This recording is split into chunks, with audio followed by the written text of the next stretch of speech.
Saudaraku, barang siapa yang menolak sesamanya, itu sama saja ia menolak Allah, ia menolak Tuhan yang telah menciptakan kita sejajar.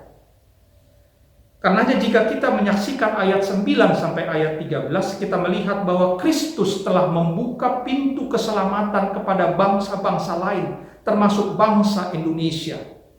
Karenanya marilah kita sebagai umat Kristen, sebagai umat HKBP, menjadi gereja yang terbuka dan siap menerima segala perbedaan, segala kekurangan dan keterbatasan sesama kita.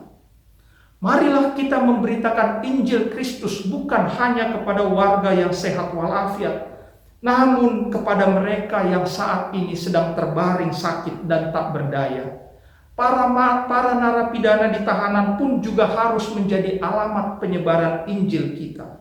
Jangan kita pernah melupakan anak-anak dan para pemuda, juga kaum bapak, yang entah kenapa kaum bapak ini justru lebih sedikit datang ke gereja, walaupun statistik jumlah pria di Indonesia masih jauh lebih banyak dari jumlah kaum perempuan. Mimbar HKBP tidak bisa lagi hanya tinggal di dalam gedung gereja. Pandemi ini mengajarkan kepada kita bahwa gedung dan infrastruktur ternyata tidak lagi menjadi lokasi pertemuan dan peribadahan yang ideal. Kekristenan saudaraku saat ini menjadi sangat dinamis dan bergerak dari satu tempat ke tempat yang lainnya. Mimbar gereja kita bergerak ke pasar, ke ladang, ke pantai, ke lokasi wisata, dan ke pusat-pusat kesehatan.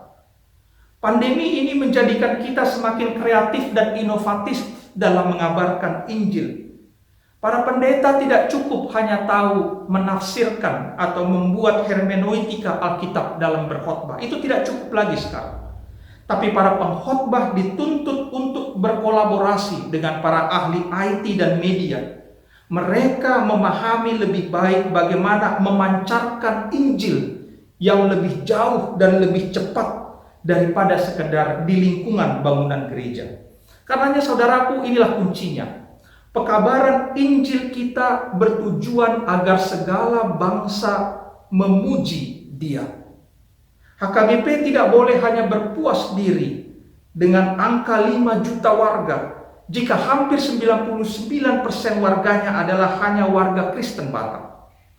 Pelayanan kita sudah harus menembus batas-batas warga jemaat, batas-batas kebangsaan, batas-batas ras, suku, dan yang lain sebagainya. Pelayanan kita harus diteladani oleh rekan-rekan gereja sedenominasi yang lain. Mari kita sulap lahan gereja kita menjadi pargodungan, menjadi rumah yang nyaman bagi warga jemaat kita. Mungkin sudah saatnya di halaman gereja kita ada taman bermain bagi anak-anak.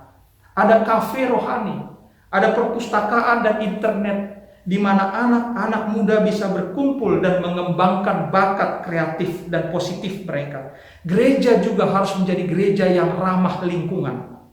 Karenanya pekabaran Injil harus berdimensi koinonia, persekutuan, dan diakonia, berbelas kasihan.